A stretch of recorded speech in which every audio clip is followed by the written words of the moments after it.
Hey everyone, welcome to another series of Global Hack Week. Today, actually back on streaming because there's been a lot going on, but I really enjoy doing API streams, especially for this week. So, of course, I had to hop in and prepare some set of cool technical stream tracks that you can actually follow along. I believe I've covered another technical stream about APIs where we saw basically kind of like the basics about how APIs work. And we will also be covering that today as well. But as we are on API week, I took the opportunity to use also a set of different tools and libraries that are very commonly used throughout, projects or even hackathon projects. They're very commonly used for setting up like your projects and your ideas to making them up live. So if you're watching this stream, don't forget to check in on the link that I shared with you on the chat, as that is your way into getting the points for the weekend, and you will be receiving an email with the points that you have. And if you check in for this stream, then you will be obtaining those as well.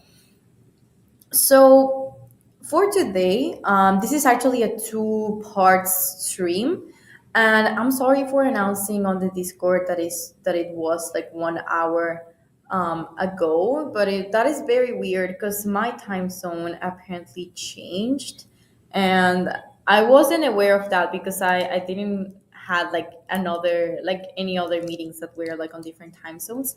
But well, it was good that I realized early enough for me to make the announcement. Oh, okay. What can I do so you can feel less overwhelmed? The link that I shared in the chat, you just have to click on there and click on the button that says check in, and then you are good to go. And we are just getting started. So you are actually on the right time for everything that will be going on today. And as I was saying, this is a two-part stream. So this is actually the part one, and we will have the part two later on during the weekend. And for this part one, it is very important to know that we will be learning like basic concepts about APIs and some tools like FastAPI and ngrok. And then for the part two of the stream, we will be using those tools as well, but we will also be building an application on Streamlit. And everything that we will be doing will be on Python. For today, we are going to be coding not so much, just enough to see like the functionalities that these applications have for us. So let's get started. And as always, I prepared a set of content that you can use and visit later on when you want. So I built a nice presentation where I'm going to introduce myself first because I've been talking for over 5 minutes. So my name's Jocelyn. I am coach here at Major League Hacking, and some of my fun facts is that I enjoy doing salsa dancing over my free time. Right now, I haven't had the chance to go to salsa classes recently because I've been really overwhelmed with school. But well, later on. And I also like Minecraft Bee plushies. So I'm actually very happy because everything that's been going on with the Minecraft movie just brought like so many Minecraft merch, especially like the Minecraft bees and those that are like that they are giving out on McDonald's.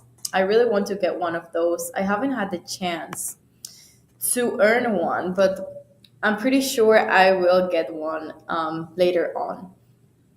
Yes, so I actually collect them. I have over five different Minecraft bee plushies, and I also have different how do you call them? Like I wouldn't say action figures, but they're like figures of Minecraft bees, and I also have like lamps and different things that are related to Minecraft bees or like bees in general. So yes, I love them very much. You can talk to me about mechanical keyboards, robotics, or neurotech. I actually study robotics here at my university, which has been the reason why I've been kind of very overwhelmed with school, because we have like final projects coming on, and just yesterday I had to sleep like really really late to deliver like a final project. And the project was basically to build like a video game in Unity. And that's like, okay, you're building like a video game in Unity. There's a lot of information about that like online, and you can also use like ChatGPT and like AIs to make like the video game. But then, like to control the video game, we had to use like a specific programming board that's called FPGA, which uses a different programming language, and you also have to use like assembly language. So assembly, it's basically like really really low level programming code. It's not like Python. It's not like Java. It's like literally managing like how the beats and like the different memory registers work in an actual hardware. So we had to connect all that with our video game to make like the character move, and it was very hard. Later on, when we have another global hack week about like, I don't know, something related to hardware or something related to low level systems, I will hop in to make a stream about those topics, as I think there's not enough information online to learn about those. Like the only videos that I could find were like YouTube videos for like, I don't know, like 10 years old, 7 years old. So it's not very updated online. And would love a session on FPGA.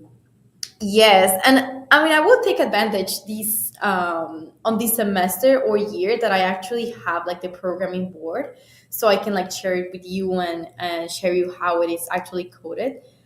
It might be a bit overwhelming for a lot of people. It is also overwhelming for me, but I don't know, like perhaps later on when I see an opportunity to make a stream about that, I will for sure do it, as it is something like super different to what we usually see on our daily basis.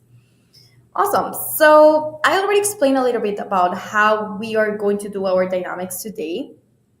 First of all, we're going to start with some basics about APIs, and I actually used some past slides about API workshops that seem to be very captivating for people who are new to APIs. It will be kind of brief, because I also want to cover the different tools that we will be using as ngrok and FastAPI. We're going to start with FastAPI, like understanding how to install it, how to run our very first API local instantiation, and then we're going to move on to ngrok to actually publish that API into our own local servers. Finally, we're going to create some HTTP methods that will be like super simple, just like to print like hello world or something like that. And then actually on our second part, like on the part two of this stream, we will actually be coding like some nice methods that actually do like something functional rather than just like printing something like on the screen. So my goal at the end of this session is for you to be able to run your own API like locally, and for you to actually publish like your ngrok local server, so you can share it with anyone that you like, and they can actually access your API, which is like super helpful. And you will see why is it helpful to have like your API hosted, and how it actually kind of like relates to cloud as well. So first things first, we're going to start with a little bit about what an API is. So this is actually the meaning, just like the rough words, like application programming interface. And that actually tells you a lot about how it works. And in the image, you're basically seeing like API in the middle, and then you see like a lot of cables like being plugged in, because it's basically an intermediary between like two applications or even more that want to talk like between each other.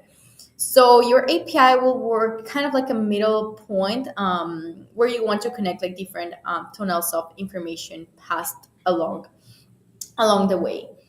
And I actually showed this on another stream, and I think it's a very nice diagram that I built by myself, because it's always very intuitive to give like an example of how an API works in a restaurant kind of like team. So on this image, our API will be kind of like the waiter. So if you have watched Ratatouille, and you know, like we have like Linguini, who is basically the waiter. Then we have our customer, which is ego, which was like the guy that was sitting like judging the food that they cooked like on the kitchen. So he's like our customer. Then we have our waiter, and then finally we have the kitchen, which is where the food is being prepared, and our server, which is basically Remy, or like the little ratatouille rat that's called Remy. So our API in here will work kind of like a middle intervention or middle point between our customer, which is the guy that's waiting for food, and our kitchen, which is Remy over here. So how this works is as well, the waiter goes with the customer and asks like, oh, what do you want to order, like to eat? And then the customer says like, oh well, I would like some meatball and some pasta. So now the order goes back through our waiter, and then the waiter delivers that order to the kitchen. And then the kitchen reads like the note and says, oh, our customer wants some pasta and some meatballs. So the kitchen starts working and delivers the food. And once the food is ready, it goes back to our waiter, and the waiter delivers the food to our customer, which is our final destination. So that's why I added some how do you call them, some arrows over here, that this is actually a bidirectional communication standard, because the instructions go from all the way over here, and then they return all the way over here. And if you are seeing this diagram, you will realize that our middle point is the API, which basically it reads the food that you want and it delivers the food that you want. But the middle point doesn't actually like prepare the food or like eat the food. So it's just like a middle point. So I'm pretty sure this is just like a really a specific example or a real life example about how it works. But I mean, it's good enough for you to get started about how our API works. And for now, you just need to know that an API is just basically like a middle point for exchanging information throughout different services or different things that you will have in your application.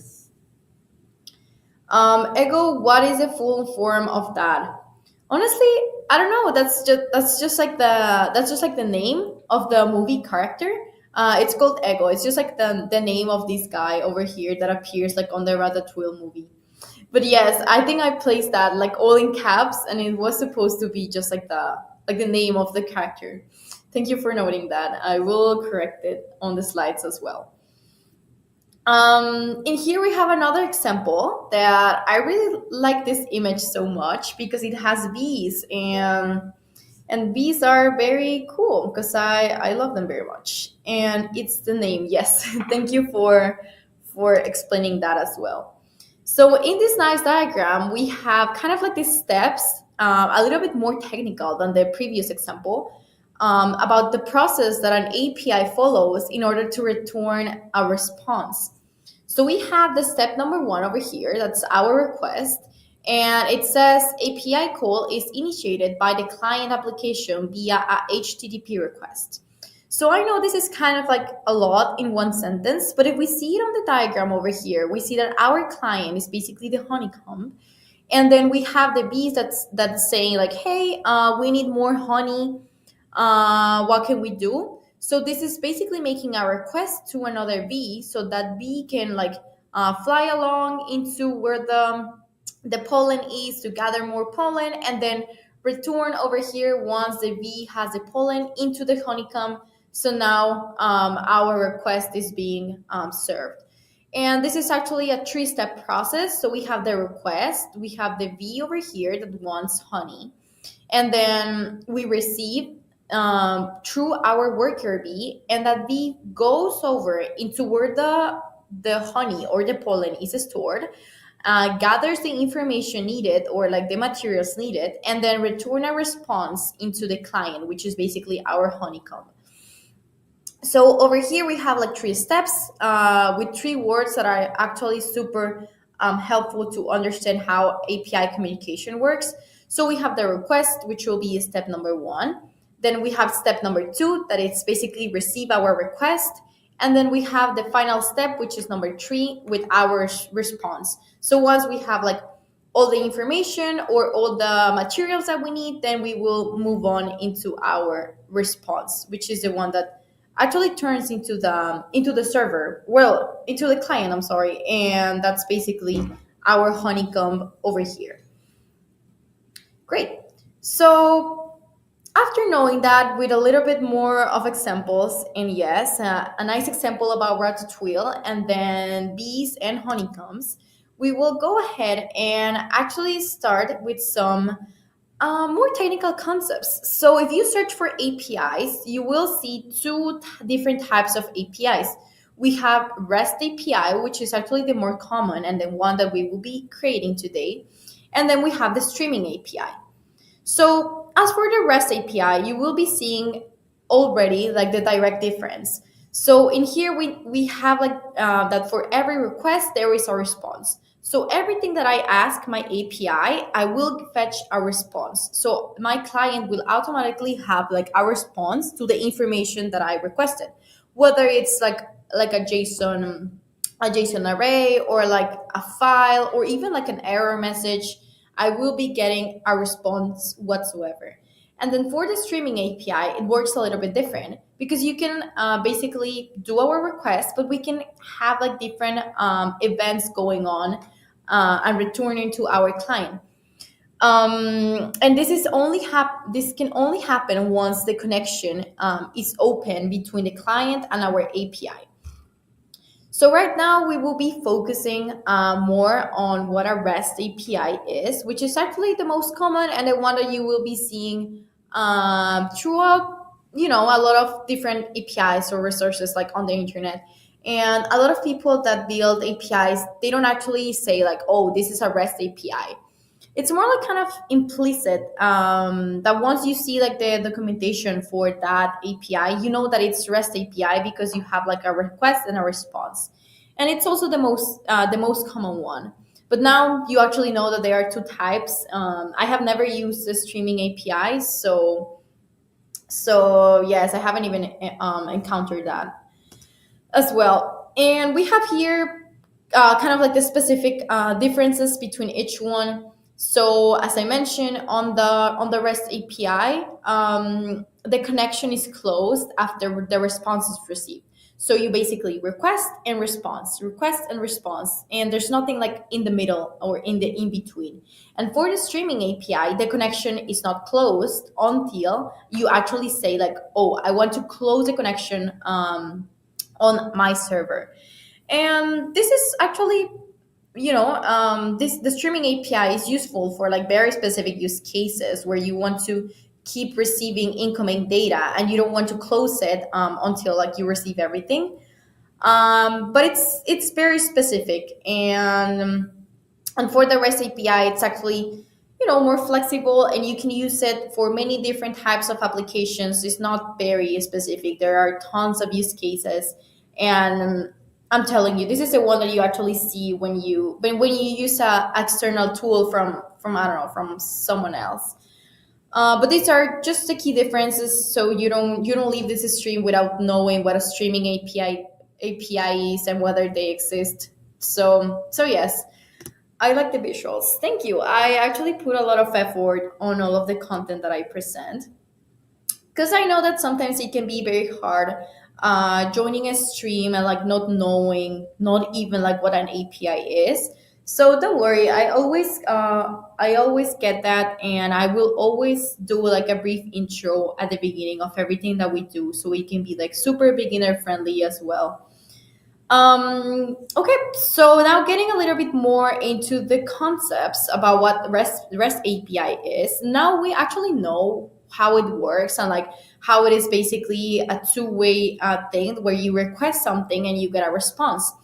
And if we go back to our diagram and remember the ratatouille example with our waiter and our kitchen, we will see that our customer in this example was like Ego, like the character from the Ratatouille movie, and we have our client, which will be basically the one that we will be serving, and then we have the server, which in this case will be kind of like the kitchen that serves the food. But in between over here, we have our API, and our API uses something called HTTP methods, or these ones on the list that you are seeing over here. And don't worry, I will explain this later on. And then we have a specific URL that directs to the resource that I want. So if you try to compare this with when you search something online, for example, HTTPS google.com, you are requesting information from that specific address, which is in this example google.com, which is kind of like the domain. On APIs, you also have a path, or like a link that directs you to the information that you want. So once you paste a specific path, or the path that you declared, you will be able to access that information. And you can create paths just by adding like the slashes, and we will see example over here about how it is actually built over, and how like the HTTP methods work. So over here, as we saw, we have different HTTP methods. So we have get, post, delete, and put. And over here, I'm just going to explain the basic one. And before I move along, I will ask the chat if someone actually wants to be super motivated and tell me, or try to find out what this is doing. Like, what information am I getting, or what is the meaning of this link that I have over here? Just like a brief explanation about like what this is, just so I know how we're doing. Um, awesome. Yes. So anyone who wants to participate, I will give about like 2 minutes for the chat to tell me what they think that this link is doing. It can be anything. Just try to read the link and try to guide yourself, seeing at the different titles that we have over here, to try to decipher what am I getting with this example of a typical get API call from a specific API. So I will give 2 minutes, or like 1 minute and a half, and to see if there are some responses on the chat about what you think this link is doing. And if we don't get any response, then I will be giving you the answer. But I really want you to give it a try and see like the different responses that we have from the chat. Okay, so we have our first participant over here, getting science news from the US. Yes, so scraping top news headlines in science. Nice. You're getting a specific example from the science category from USA, getting the science links from the country USA. It gets the top headlines of the country US in science category. Great. I love to see a lot of participation on the chat, and to actually say that everyone is correct. You have a super good idea about what this link is doing. And yes, over here we are accessing the news API, which is basically like an API. We don't know what API it is, but we know that it's on this endpoint, which is the one that's flagged over the blue color. The link is meant to fetch the latest science-related news headline from the United States. Okay, that's also a super complete answer. And yes, we are accessing the news API, and then we are saying that we want the top headlines, because this is actually a query parameter. And then we are filtering through country, and the country we want it to be equal to US, which is United States. And we have the and over here. We also want to obtain the category, which is equal to science. We don't know which other categories there are, but we know that we want the science one. And if this science category exists and the US country exists on their API server, then we will be able to obtain the response for the top headlines on over the news APIs. Endpoints are getting news from US in science category news. Awesome. That's very nice responses. I love to see a lot of participation. And then finally, we have our API key over here, because as some of you might have already tried an API, perhaps not even knowing it was an API. And for some APIs to use them, you actually need to obtain a specific key that they provide you, so you can use like their services. Sometimes this key is free, like you can access it for free at no cost, and sometimes they actually have like a cost per request, because that's just their way of making money. You know, if you build an awesome API, why not start charge people for using it? And yeah, that's just basically how software sometimes work if it's not like open source or free for the community. But don't worry, all of the tools that I use on my streams are completely free, and if they're not free, then I will provide you with the resources so you can actually use them. Great. So now that we kind of like have an idea of how a typical example of a get API call is actually written, then we will see more examples about the different HTTP methods that we have. So as we saw on the previous example, this one is a get API. And it is a get method because you're actually fetching information that we are going to be needing. So the get method, it only gets information. The delete, as you could be imagining, yes, it deletes something that you want to delete. It can be, in this example, a specific book with a specific ID. That can also work, that you want to perhaps delete on your database, and that's just basically how it works. Then the post method, it creates something. So it creates new information that you want to add, perhaps to your database. You want to add a new book to your collection so that you can use a post method. And let's imagine that you want to update a specific thing that you have on your database. Then you might be using the put method in order to update something.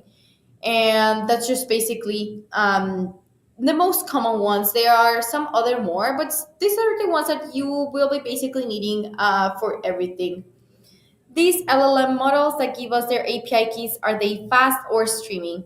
So most of them are REST API. I think you meant instead of fast REST APIs, because you are requesting something. So for example, an LLM completion, and then you're getting back a response.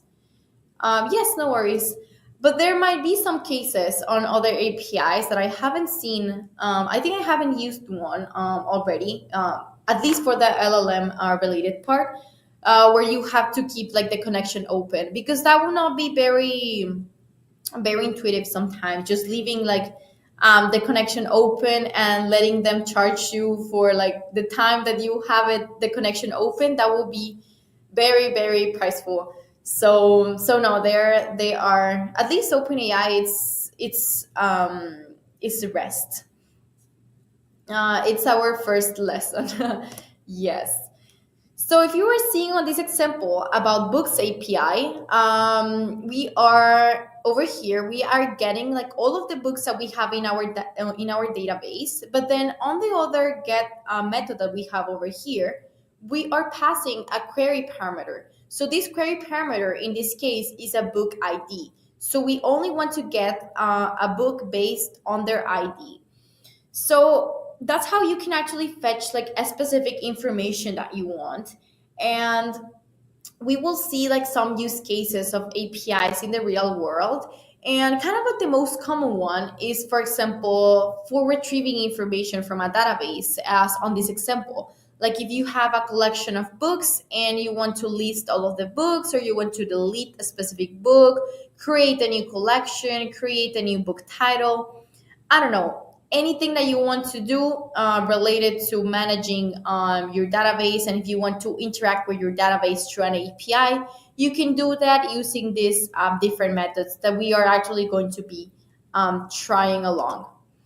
So also really kind of like first example, and you don't actually need to do this. I'm just going to do this super fast, because we are not going to be focusing on this tool, but I just want you to see how it actually works once you have it already.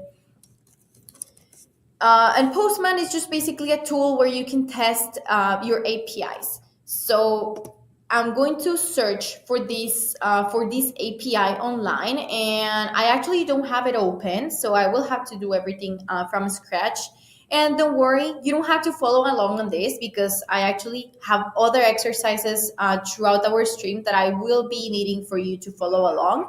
This one, just watch me how I'm going through the Postman interface by doing our very first HTTP request to see how it actually works.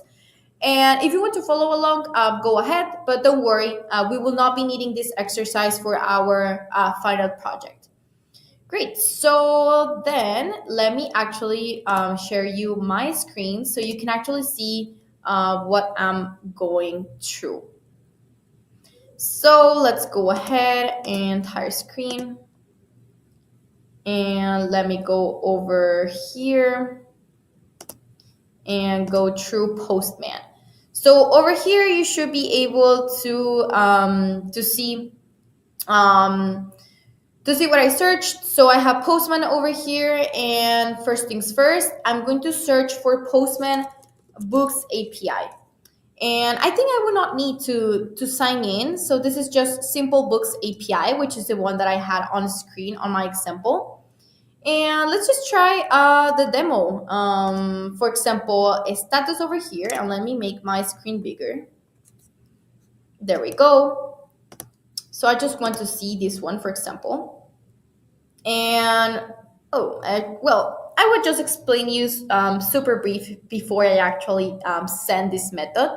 So if you're seeing over here, if we want to try our API, then we have to select the HTTP method that we want, which in this case, it's a get, because we want to get the status of this API to see if it's actually up and running. And then we have our base URL, and our base URL is basically this one over here, which is the one that will allow me to access to my application. And then we have our endpoint over here, which is a status, because I want to get the status of this Simple Books API. And this is just an example of Postman that they actually created for new users to actually get to know how an API, an API works. So let me try sending this, but I think I will get an error because I need to sign up. So let me sign in super fast to actually, let's see, probably I can try with Google. Yeah, because I just recently changed laptops, so like everything is just like all my accounts are messed up. So yes, but well, I'm actually now over here. Let me try sending this and see if we get a response. And yes, we got a response. So our response was successful. So what I did right now is that I actually requested the status. So I'm sending my request and then I'm getting a response. And my response is a JSON body that says status okay. So that means that our API is up and running and everything is good to go. So then is, for example, I want to get a list of books. I can go over here and just send it again and see the response. So I'm requesting for a list of books and I'm getting all the different list of books that I have over here. And you can also, try along with different other features, for example, post, or you can also do delete as well, or you can get like a specific filter which you can do throughout a query parameter, which will be type equal fiction, and so on. And it's super intuitive. And Postman is just another tool to test APIs. Postman is not actually where you will build your own API. It's more like to test APIs. So, for example, during this stream, we will be building our own API.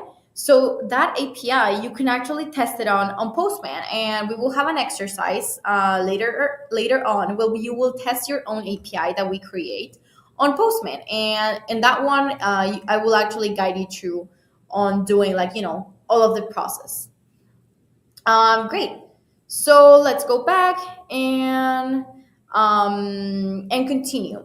So what we'll be doing next is that, let me actually share the next instructions. So now we actually saw how to do your first HTTP method, which was basically using these endpoints over here, and get more familiarized into the technical aspect about how an API looks. And what you just saw is just basically me testing out an API that's on the internet. And let me actually share that link with you in case you actually want to test that as well. So let me share you the Postman link in case you want to play along with that notebook and see the different methods that are over there. But yes, so now we're actually getting into the fast API part. Because if you remember at the beginning of the stream, I mentioned two important libraries that we will be using. So the first one is fast API, and the second one is ngrok. So now that we saw what Postman is, just like super broad, Postman is to test our APIs. We're actually going to dive a little bit deeper about how those postman even relate with what with fast api, or like what fast api is. So fast api is basically a framework, a web framework that it's fast. Yes, it's fast, and it works for building apis in python. So FastAPI is for Python, and you will be using FastAPI if you want to build your own API, which is what we will be doing. And the reason why developers and even myself like using FastAPI, it's because it automatically produces documentation that you can use on your application, and other developers can actually understand super fast what's going on, and you can share it along with whatever whoever you want, and they will be getting a nice documentation of your API.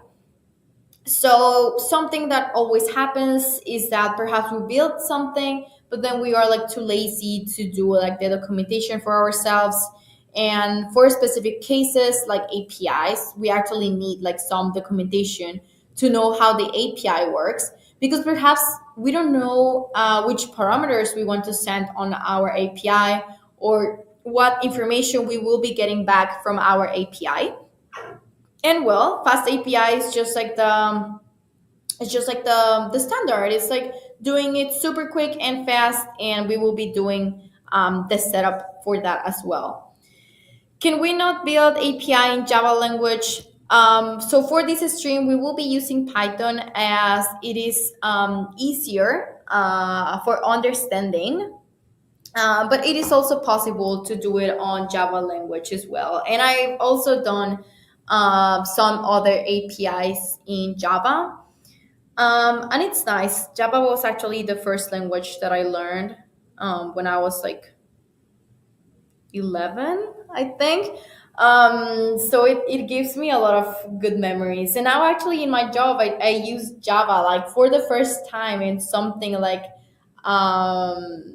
how do you call it? Something like a professional environment. And it was weird like seeing that they actually use like those languages for like super complex code bases at my company. So yes, that was interesting to also learn as well. And I also work like my job. It's kind of like a part time job as well, like an internship.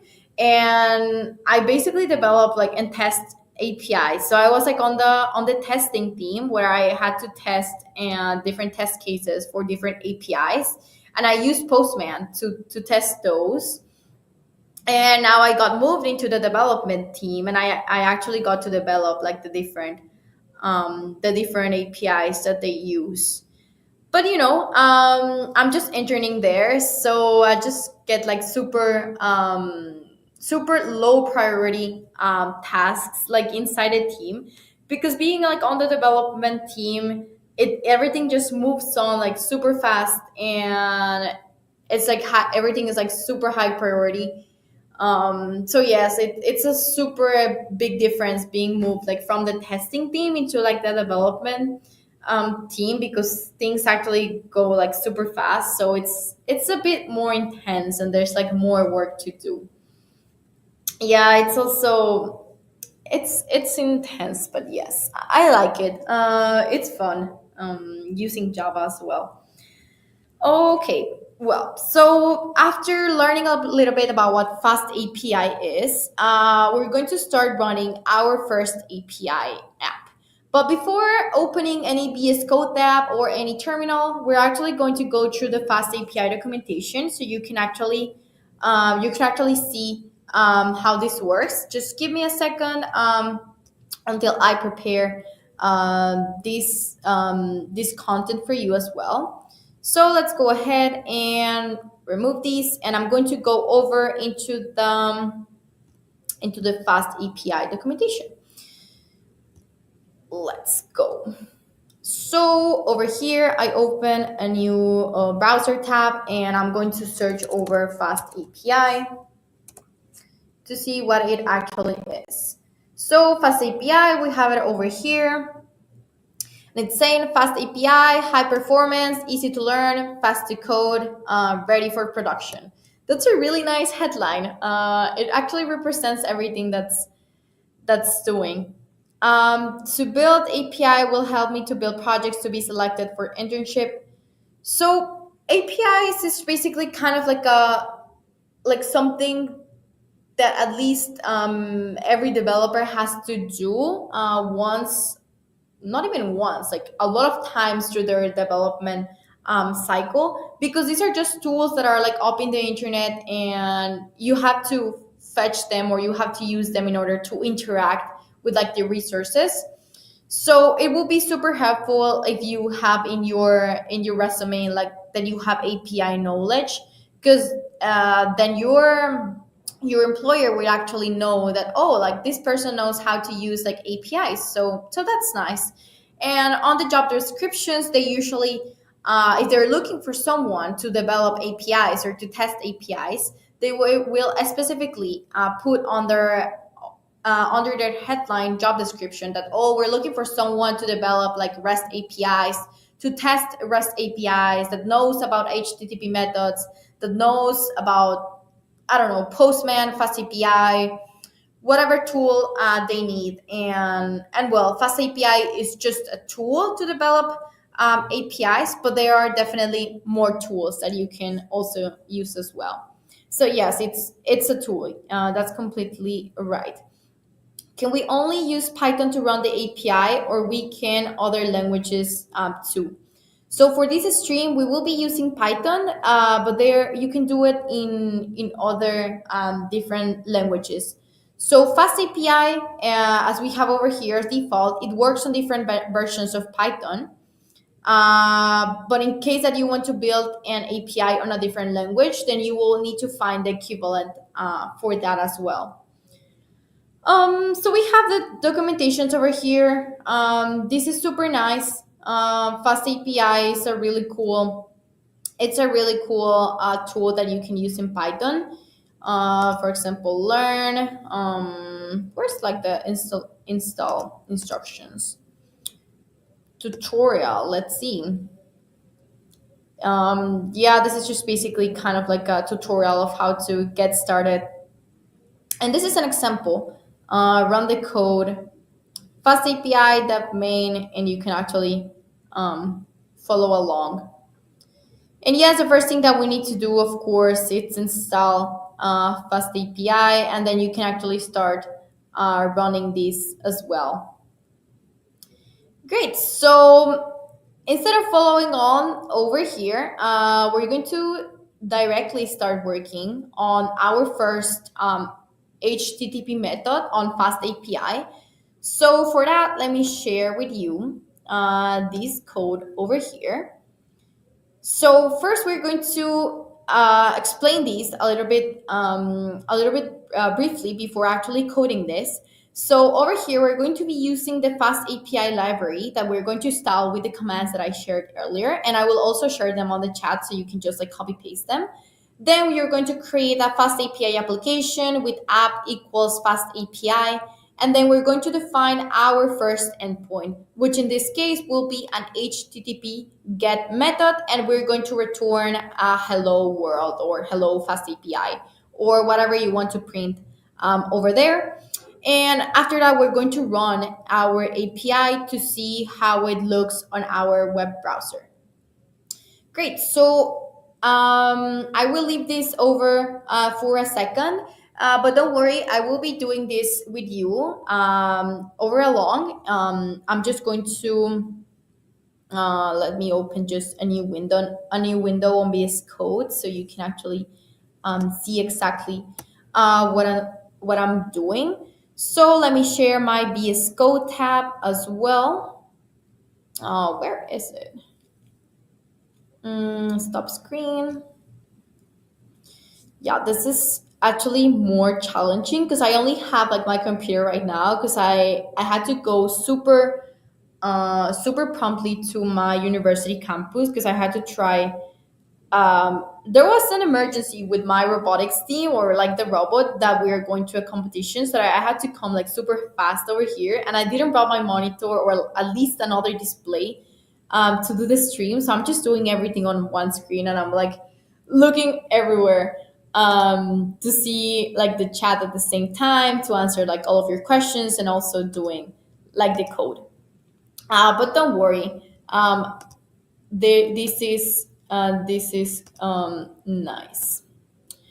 Great. So over here, I have my VS Code tab, and you can do it on any code editor of your choice. I'm going to be using VS Code as it's kind of like what most developers use, at least on at least on the software world. Before doing anything and before starting, I'm going to share with you a GitHub link. So I'm going to share you a GitHub repository where I will be working over the stream.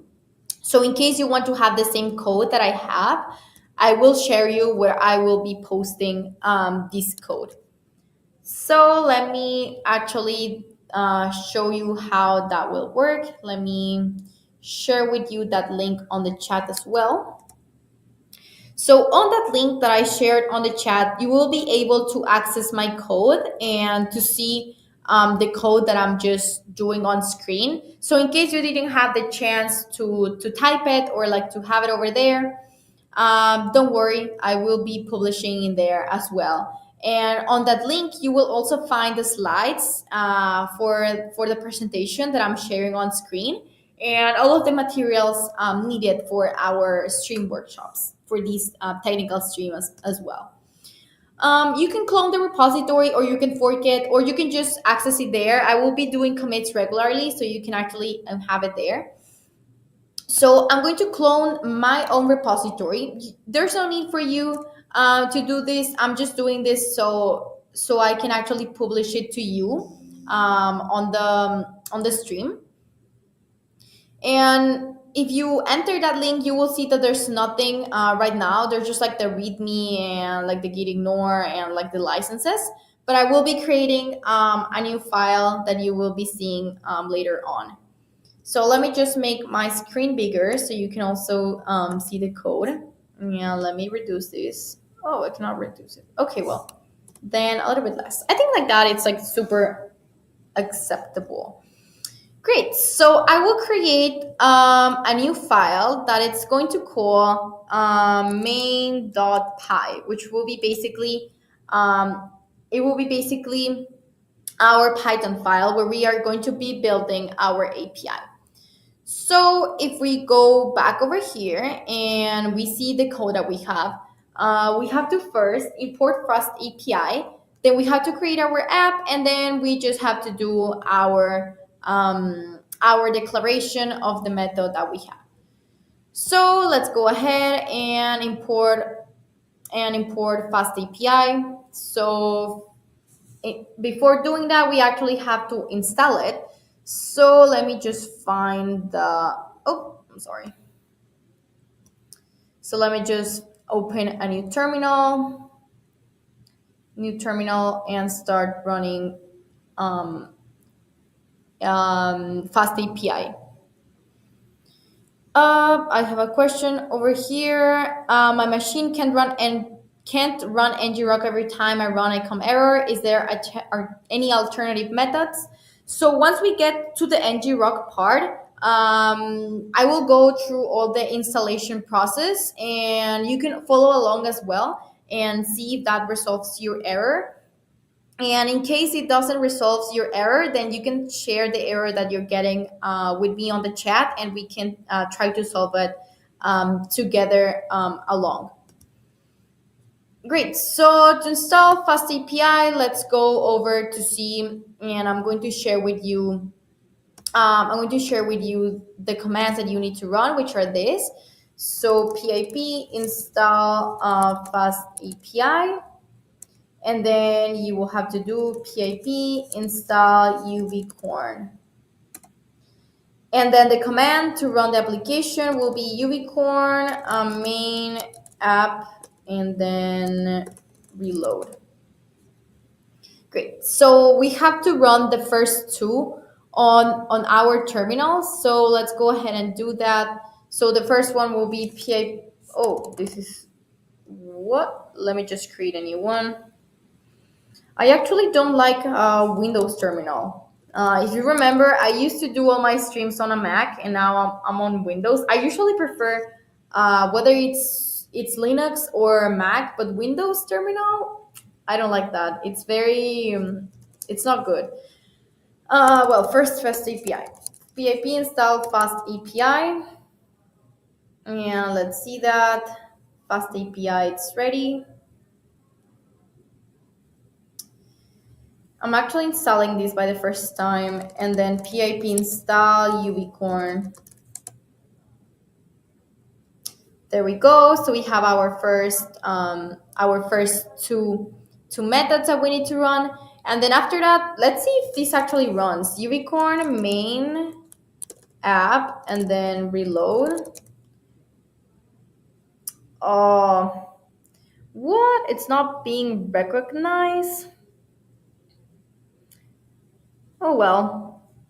Perhaps that's because I need to start typing over here the method that we want. So I will leave you with the code over here, so you can also do it on your VS Code as well, and I will do that as well. So from FastAPI, import FastAPI, and then I think the error that I'm getting is because I don't have like the correct method selected. So I will try to fix my Python environment.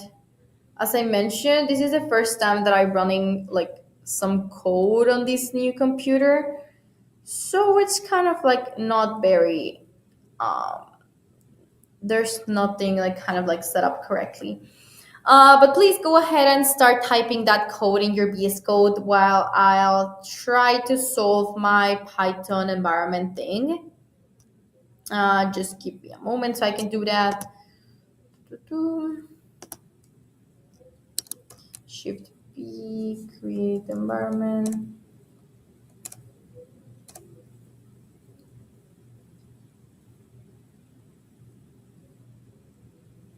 Yay, I'm glad to see that it worked for someone. I'm actually debugging myself. I can share with you that as well. But awesome, very glad to see. Also, if more people were able to run their first fast API interface, please let us know in the chat, as this hacker let us know that it actually got running for them while I start fixing this. And you know, I can actually show you what I'm doing, so you can see how I'm solving my computer problems. Because I know it works. Like I know that will work. It's just like it's just like I don't like using this computer for like this streams. So let me actually share my VS Code tab so you can see like the errors that I'm getting and how I'm actually like solving them. So there it is, my. Oh, why can't I? Oh, there it is, my VS Code. Try restart VS Code, the classic. I will do once I reload my new Python environment. It worked on my end too. Awesome. So let me just fix this on my end so I can actually, get it running. Let me try creating a new PowerShell because I just created a new BNB and see if I think this is because I'm not selecting like the correct one. So let me just try doing. Let's try here. PIP install FastAPI.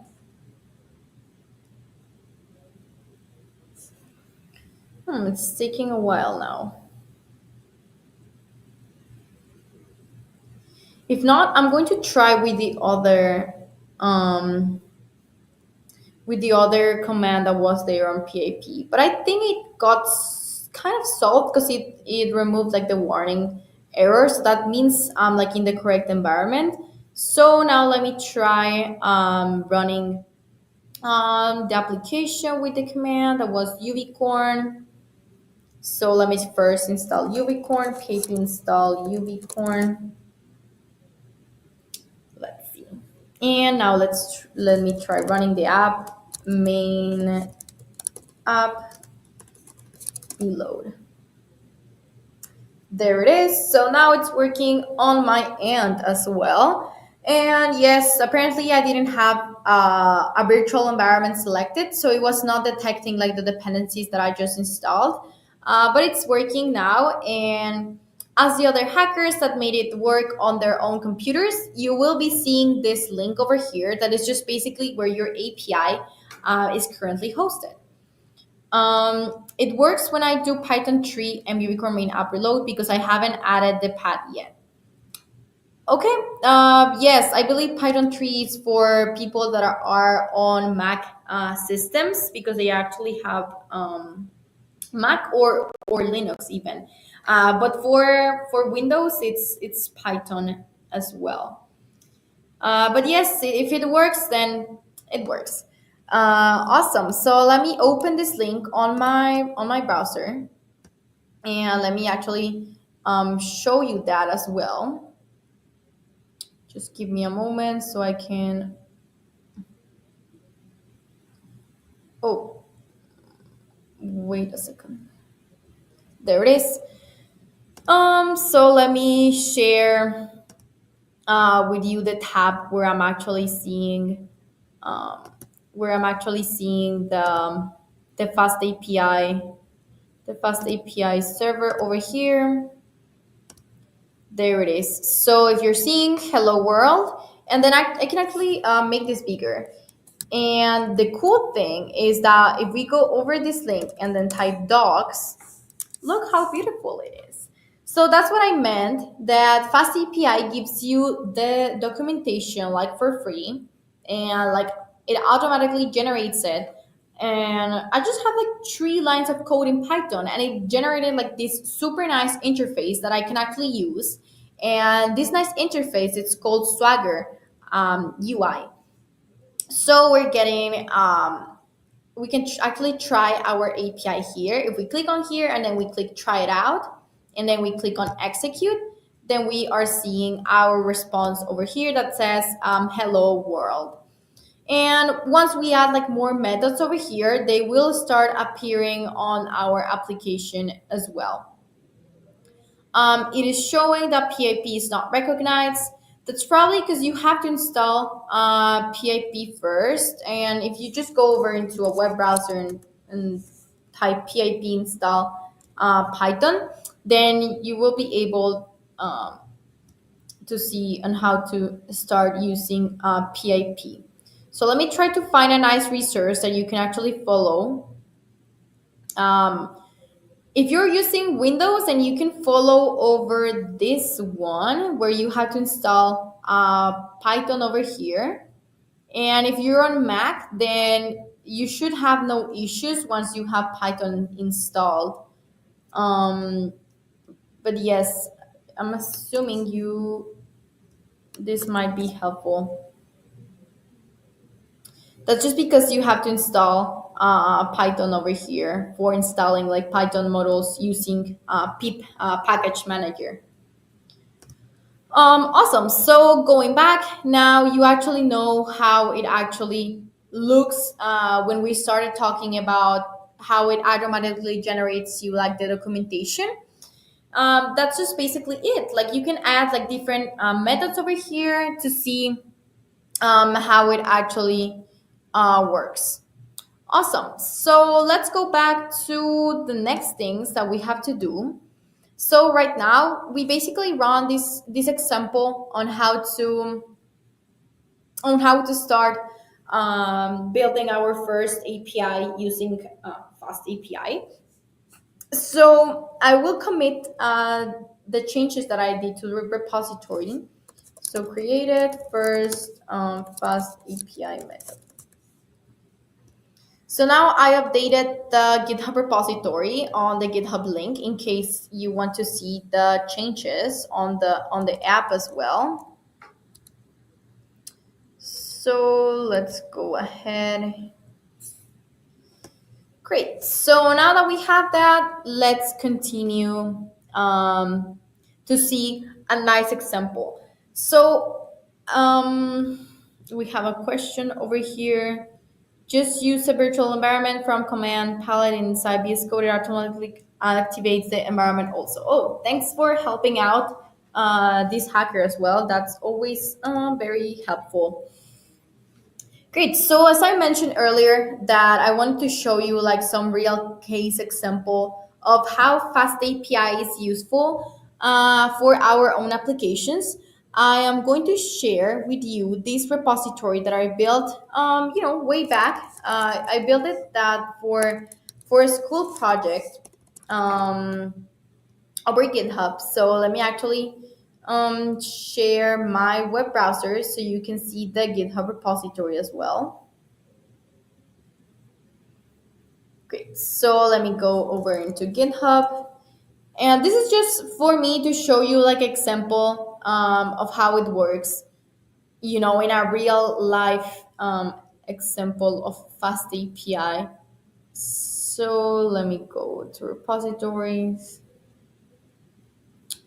Um, Let me search for dashboard IoT. So this is a repository or well, a project that I created, and it basically uses Fast API.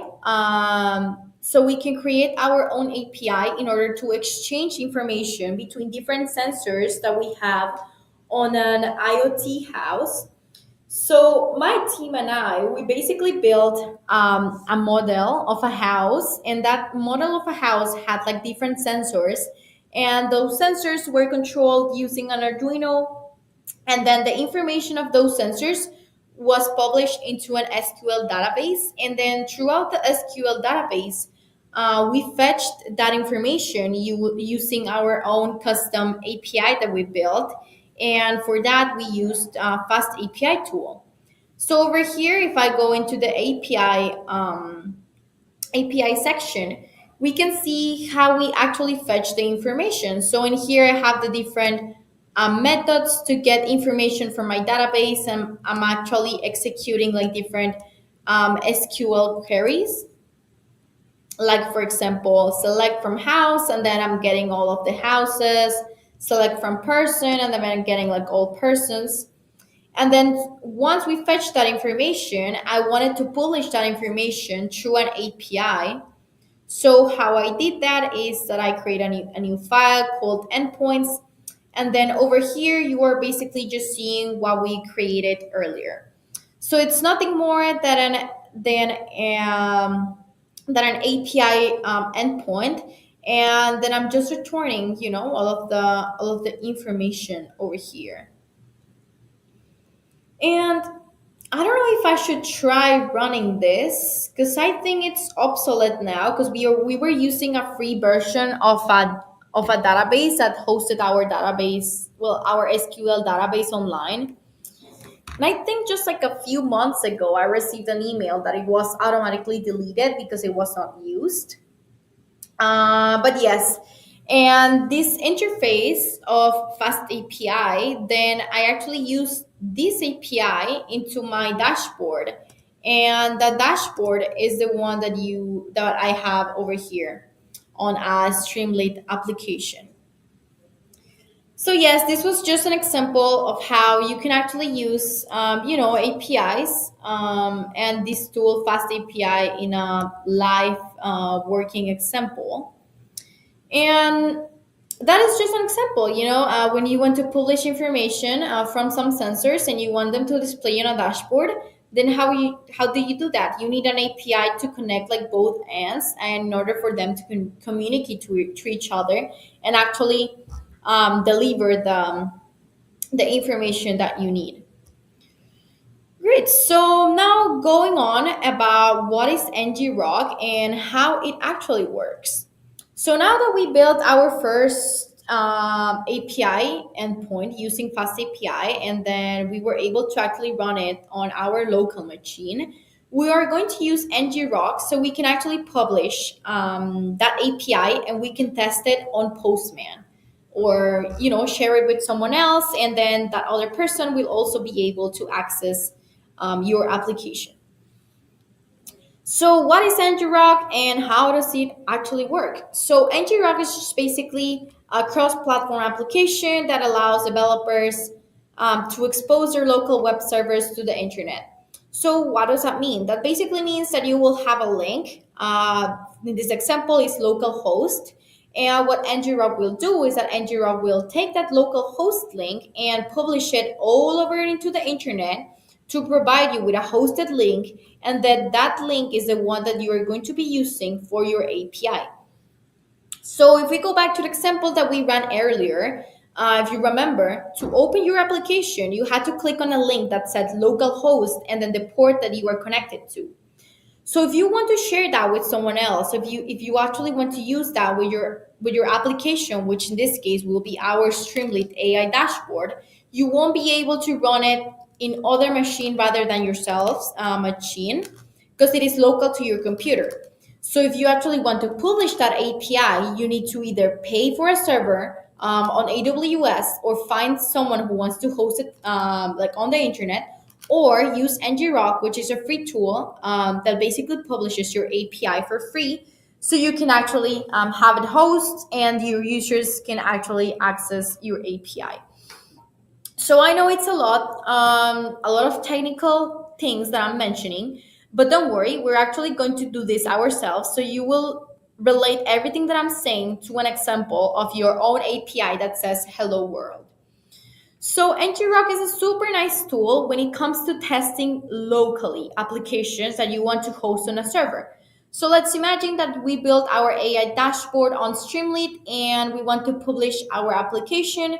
Then yes, we can test it out on ngrok and share it with our friends and family, or whoever you want to share your project with, and they will be able to run your application, but they will only be able to access your API once you are running like your ngrok server on your computer. Because the thing with this is that instead of you having to set up a server on, I don't know, on somewhere in the world, you are using your computer as your own server. So if you shut down your computer, then your server will be off, meaning that no one will be able to access your API. So ngrok has kind of like ups and downs. So some of the downs is that it's not very kind of like professional when you are now actually talking about a professional working environment, because if you use your computer as a server, well, your computer doesn't have like a lot of capacity than, I don't know, AWS servers. So rather than that, you only have like a testing implementation of what it will actually represent on an actual server that it's hosted on AWS. But we are developers and we are hackers and we are here for fun or for learning. So we're going to use ngrok to see how an actual server works and how we can actually publish our API and make it accessible throughout the internet. So we have a question over here. What does the firewall in the picture represent? So As I was mentioning, ngrok has basically ups and downs. So one of the other downs is that it is not very safe, because if you have it hosted on your local computer, I mean, you wouldn't have kind of like all of the security things that a regular server will have. So that's just kind of like the firewall that's like blocking like the user's requests that are perhaps malicious or want to harm your computer. um, but yes, I mean, ngrok is just for testing. If we are building, I don't know, like a hackathon project, a school project, if we want to test how it will actually go into a server. But let's keep in mind that we shouldn't be using ngrok for, you know, how do you call it? For like professional software. Like once you have an app that and you have users accessing your app, then you shouldn't be using ngrok. Then you should be buying a server in AWS or Azure, or whether you whatever you want to publish your application using these platforms as well. Awesome. So this is an example of how ngrok actually works. So now that I mentioned you kind of like what ngrok is and a lot of technical aspects that you should be careful when using ngrok, and why is it like for only development software and not like production software. This is an example over here that we are seeing. We have our app, which is a local React app, and that local app is hosted well in the local host of that machine. So it's local host. And then we have ngrok. So we run this command on our terminal, ngrok http 3000 on the terminal. And what we are saying over here is that we want to host this application, which is on that local host port, into ngrok. So that it will basically be doing is that it will direct your local host into a published link that you can then actually use to host your application. So now a tunnel URL was generated by ngrok, which is the tool that we are using, and then anyone can actually access that application. So for example, if I were to share this link with someone that says localhost 3000, well, that wouldn't make sense because that's just my local host, and then no one will be able to see it just in my machine. But after going to the ngrok process, if I share this link with someone, then they will actually be able to see exactly what I'm using. Um, You don't want to make your laptop IP publicly available. That firewall helps to hide it. I guess what it represented. Oh, thanks for the clarification in there as well. Yes, I mean, ngrok won't share any, critical details about your computer. It's safe to use on development software. I promise that. Can I test the API on Androids too? Yes. So once you have this link, you will be able to access that link on any device that you want, like on your browser, and that can be like on your tablet, on your iPhone, on your Android, or even like on the computer that we are going to be using as well. Great. So this is a little bit more about the architecture that ngrok uses. So we get started over here. On the user computer, we also have our development server. And then what ngrok does is that it creates a tunnel that we can connect between two computers in between their ngrok servers and our local computer in order to provide a public link that we can access, so then that we can access our API. I mean, there's no need for you to understand like all of the architecture behind. Um, Once we get to try this tool, you will see that it's just running like a command on the terminal, and then you are like good to go.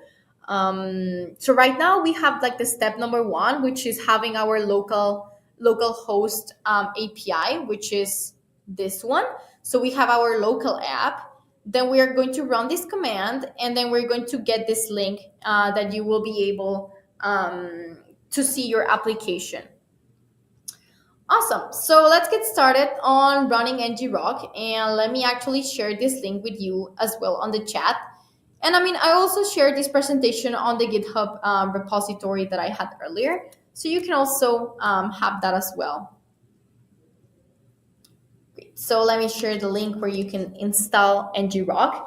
And I will be going this through this a little bit. I mean, not so much in depth, but just enough so we can get started, because it's in different systems you install ngrok differently. So just so I make sure to clarify how to install it depending on the OS that you have. So let me go over into that link. Um, Let me go ahead and make this bigger and paste the link that I share with you over here. So in here we have how to download ngrok. So if you are using Windows, you're going to use Choco package in order to install ngrok just by running this in your computer. Choco install ngrok, and then we're going to go. I'm going to go through this as well because I haven't done it. I was actually installing chocolate package earlier, and then I have to install ngrok, and I will show you how I did that. Awesome. So if you have Mac OS, then you can just brew to install ngrok and then follow along with the same process that we're going to be doing. And if you have Linux, then you just have to run this command on your terminal. I'm going to give a 5-minute break so we all make sure that we have ngrok installed. Remember that on the link that I shared on the chat, you can select the different operative system that you are using. In my case, I will be doing it on Windows. But don't worry, it's the same process. The only thing that it's going to change is how you install ngrok. So for example, for Mac OS, you have to run this command. For Windows, you have to run this command. And then for Linux, you have to run this command. And then after that, the configuration and running the server, it's just like the same instructions, which I'm also going to be following along. Awesome. So let's just keep a 5-minute break for to make sure that everyone has ngrok installed on their operative system. And if you have questions, I will be over here on the chat as well. I will just turn off my camera so I can grab some water super quick while you are downloading ngrok. And then after I come back, we will be setting up ngrok with our authorization token and publishing our um, FastAPI server. Anybody facing problem installing ngroks in Linux, I can help them. Oh, nice to see other Linux fans over here. Awesome. So then I will leave you to it, and we will come in exactly 5 minutes, starting in 1 minute.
Hello, everyone. I'm back.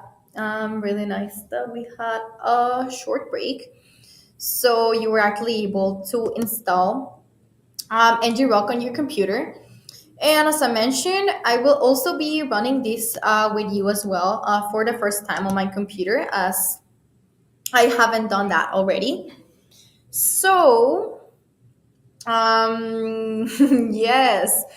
So now I'm seeing that you were actually able to run ngrok on your computer because that's the first thing that appears when you run the ngrok command. So pretty glad that you were able to run that correctly. Awesome. So let me actually share a little bit more about how I did that to install, for example, the Choco package on Windows. So if you want to install Choco, it's over here. I will share you the link for those that are using Windows. You need to install this. You need to open a command prompt and run this command. Then I will share that with you. For the people that are using Windows, you need to first install Choco in order to run this command over here. I am getting this error traffic was successfully tuned to the ngrok agent, but the agent failed to establish a connection to the upstream web service. Such the error countered was.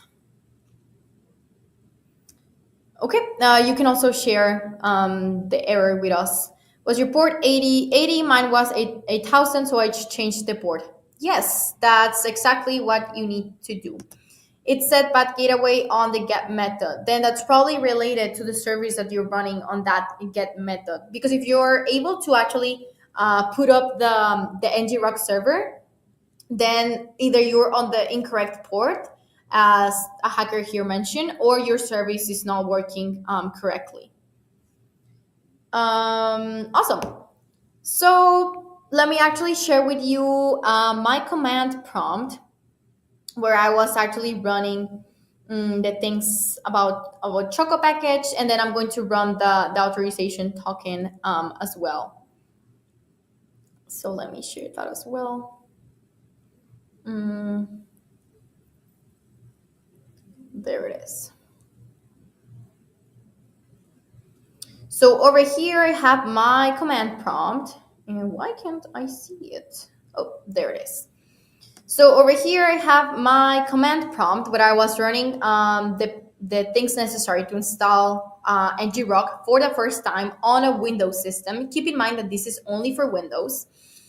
So I had to run this command, that it's the one that I shared on the link, and then that will successfully install Choco package. And then over here I run this command that says Choco install ngrok, which is just basically the one that we have on the ngrok site. And then after that, it asked me if I want to run that script, and I said yes. And then it successfully installed ngrok using Choco package. So now after that, we need to run the second command. And before running that command, we actually need an authorization token. So let me go ahead and show you how to get the authorization token in case you haven't done that already in the time that we had, in the 5-minute break that we have had as well. Awesome. So let's go over here and click on the sign up for a free account. Then I'm going to try to log in. But if it's your first time, then just do it. Just sign up with your Google account or your email or whatever you're using. I think mine is on this account. Okay, perhaps it was on the other one. Let me try to log in with my other account, which is this one. Yeah, it was this one apparently. So let me make this bigger. Great. So I have in here now my personalized server, authorization token that I need to run. But once you log in into ngrok with your account, it should give you the command with your own authorization token. So I can actually copy this and paste it on my command line. So let me do that. I'm going to paste that on my command line. And then I am getting out token save to configuration file. And then you can actually, I can put up my app running this, or we can use the FastAPI server that we were using. So for example, let me copy paste this command, which is kind of like the default on the chat, so you will actually have it.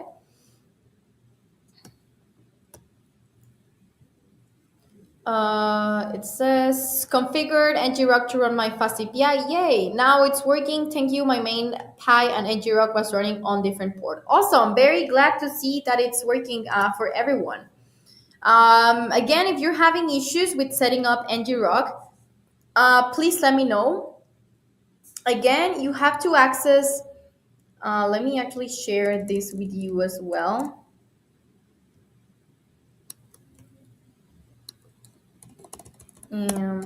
So that link that I'm sharing is for you to create your ngrok account. And the reason you need to create your ngrok account is so you can get the authorization token, which is kind of like the API token. And then that command that it's over here, you have to paste it on your terminal, on the same terminal where you installed Choco package. Well, not Choco package, the FastAPI thing over there. So let me actually see if I have ngrok on my VS Code. Apparently I do. So let me go ahead and now share my VS Code. So for the ones that were already able to host it, congrats, you actually did that by yourself. So I'm really happy about that. But in case you just installed ngrok, and I'm going to show you how to link it with your FastAPI, so yeah, you can actually share it, with anyone, and they can access your API. So let me now share my VS Code tab so I can show you the commands that you need to run. So after pasting, after setting up your authorization token, which are the instructions that are on the link that I sent, you should be good to go into using ngrok. So now if I type in here ngrok, I will be seeing that I already have it, because it gives me like the different commands that I can run. So for example, if I were to run the application that I have over here, which is hosted, let me see, it's hosted on port 8000. So let's try to direct that into ngrok. So to do that on the new terminal, I will be let me just see. I will be typing ngrok http and then the link that I want to host. So in this case, it is the same one. So I'm actually going to go over and paste that same link, which is on port 8000. So I'm pasting the link that it's on my ngrok, but the link that it's by default on your ngrok, it's 8080, and you should change that to 8000. So let me actually run that, and now it says that I'm online. And now you can actually see, the correct link. So that link will be this one. And if I actually try to share this with you on the chat, you will be able to access my links. So with the link that I shared on my chat, you can actually access that link and test it out. And the things that you are doing on that link, I will get the status over here. So now, oh, no. Where is my terminal? There it is. So now you're seeing that someone actually tried to click on the link, and I'm getting in here the status. So someone ran the get, and then someone ran it again, and now I'm getting 200 OK. So this is why I meant that if you only have your FastAPI running, that will be local. But once you pass it on to the tunnel of ngrok, then anyone can actually access your API. But for example, if I shut down my computer or if I kill this terminal, then you won't be able to access the API. So then how do we actually use this into something, and turn it into a project? Well, what we will be doing next is that we are going to be using this API, but we are going to be adding, nice endpoints that actually direct you to resources. And we're going to be hosting those resources into a web interface. And then that web interface, we're going to host it using ngrok and our local API, so that anyone can actually test our application without no need to run it locally. So it is very nice that we are seeing, interaction from people actually running this. And if I actually go to this link, it will be hosted on the internet, and there's no need, to run it locally. And it's very helpful because you also get to see how many people is interacting with your app, and you get like all of the health configuration associated into that as well. Awesome. So I'm going to leave the ngrok running until the end of the stream in case you want to access the link that I sent.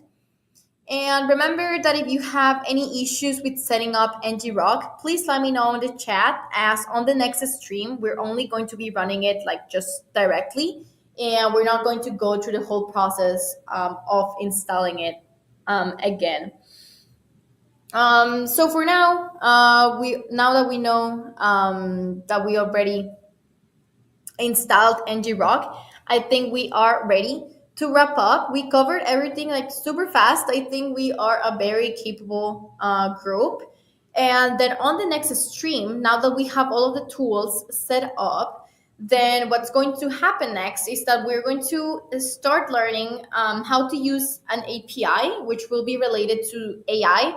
I'm not very sure which API to use for now. If you have recommendations of which API related to AI you want to use, please let me know on the chat or on Discord so we can use that tool during the stream. If you have any preference, I will be taking that into consideration for the next stream.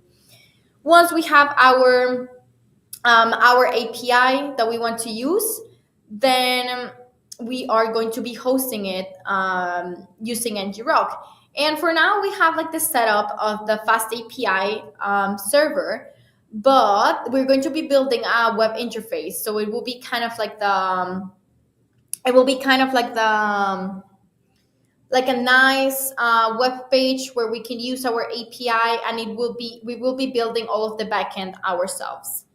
So again, I'm going to share again the GitHub repository that I'm using, where I published the code that we use today in today's session.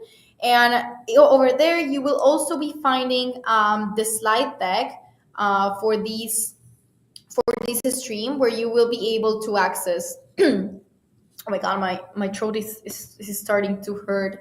I think I'm kind of like screaming right now, and I'm like on my university's library. Hope I'm not too loud. But well, I'm teaching something interesting, so I might be excused. Great. So let me share the GitHub repository where you will find all of the resources.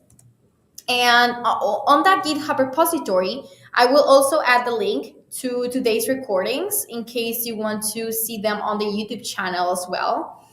And remember that if you have any questions about how to set up ngrok, you can let me know right now, or you can also DM me on Discord, and we can work through that together. So we are ready to begin on the part 2 of the stream later on. So we have a recommendation over here, music API.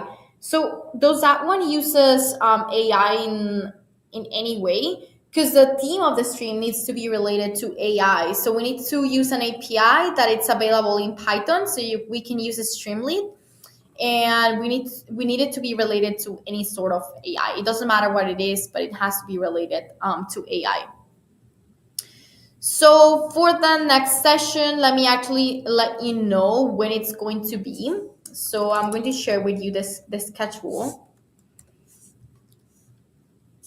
Let me see. So the next one, it's going to be, let me try. So it's going to be on day 4. On day four, um, we will be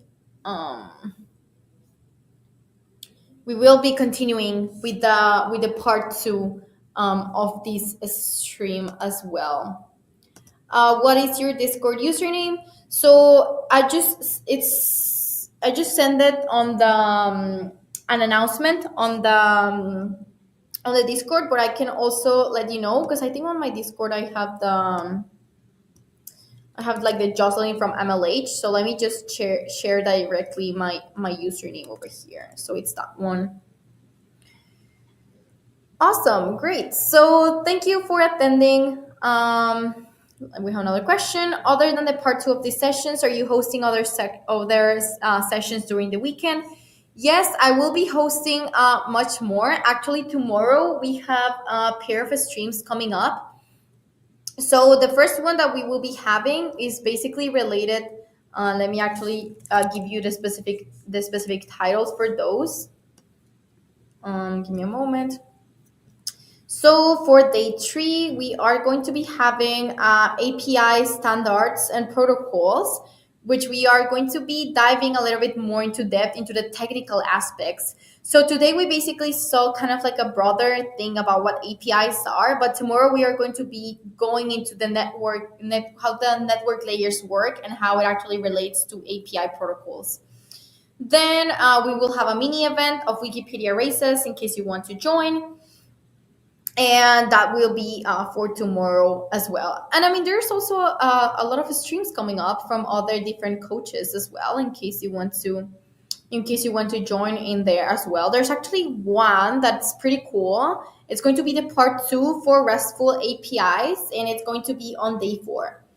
So if you want to see all of the streams that will be going on, you can go ahead and look on that link to see all of the cool sessions that we have prepared for you. Awesome. So thank you very much. And I will be seeing you tomorrow on the API standards and protocols. Hope to see you over there. And that's all on my end. Remember that if you have any questions, you can also access me via Discord as well. Bye, everyone.